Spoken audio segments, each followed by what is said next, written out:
saying it as I'm standing here. If the Lord asked me to stop ministry now, I stand by the God of heaven. I'm speaking. I know that they are recording this. I will never carry a mic again till Jesus comes. I love him more than ministry. I love him more than titles.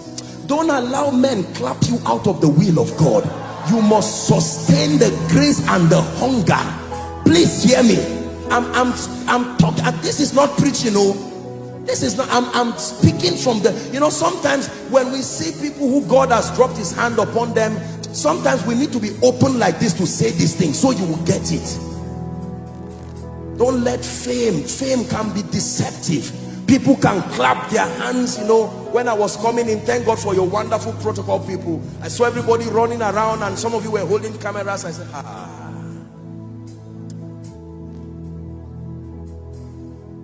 oh God, that great man is still your boy. Still your boy. Still your boy. He's somebody's father, but he's still your boy. He's somebody's mentor, but he's still your boy. He's somebody's role model, but he's still your boy.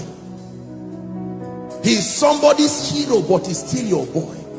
The day you graduate yourself from the school of the spirit and pride gives you an award for completion, that day you begin to die immediately, no matter who you are.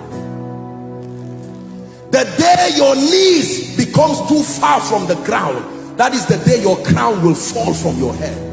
I tell you this. This is the mystery behind the destruction of the great. This is why people start well and don't finish well. It's not sin that destroys people. It's not just fornication that destroys people. It's not just all these demonic things. No, the mercy of God is still there. It's the rebellion of rejecting the secret place. That's where people die. That's where people stay and are destroyed. They clap you out of his presence and you cannot die.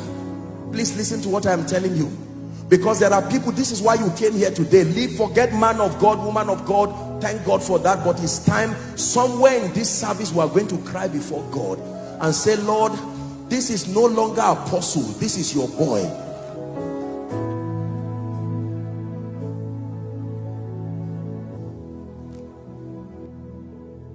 Are we together?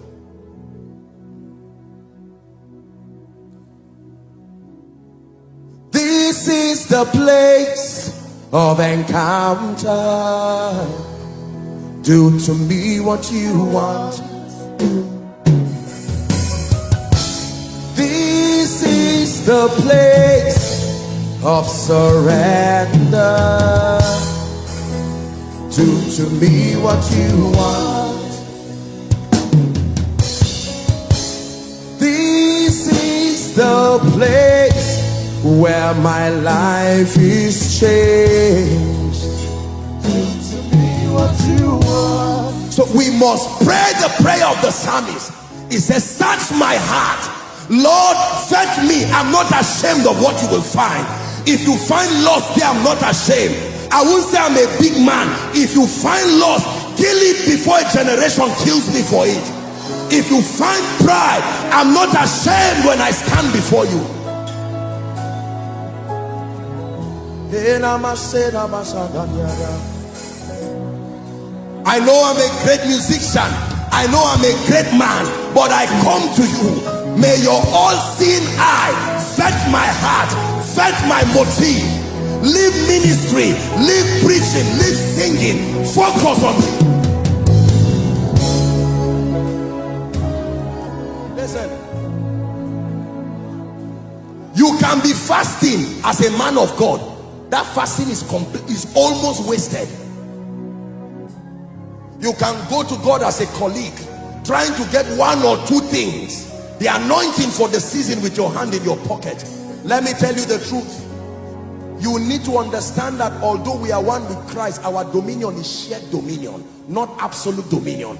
And there are times you need to join the 24 elders, take away your golden crown and join them to lie down and cry, Kadosh, holy, holy.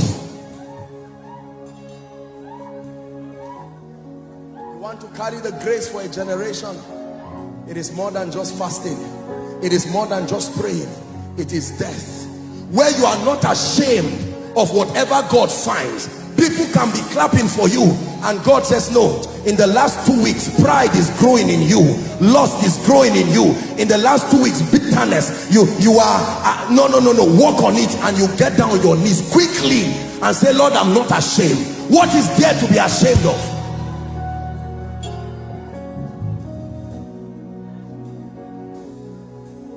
I beseech thee, brethren, by the mercies of God, that ye offer your bodies a living sacrifice.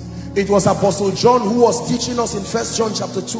He started from verse 15 and he said, love not the world. Look up please. Neither the things that are in the world. Love not the world. He's teaching us friendship with God. And he says, love not the world. He says, neither the things that are in the world. He says, if any man love the world, the love of the Father is not in him. That word is the word eros. Is an affinity that can distract your passion. The jealousy of God necessitates that he becomes the object of your passion, alone and at all times.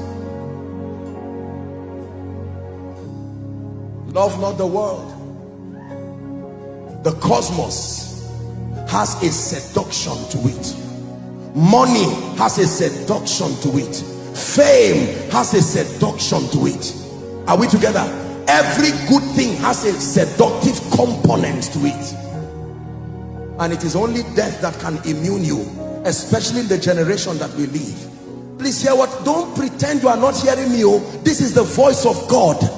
If you want to last, if you want to stand strong, you must forget about some of this paraphernalia of ministry and be true with God and be true to God and say, help me. Don't forget the ignorant. The people will talk about you and say things. Don't mind them, leave them. Do your business with God.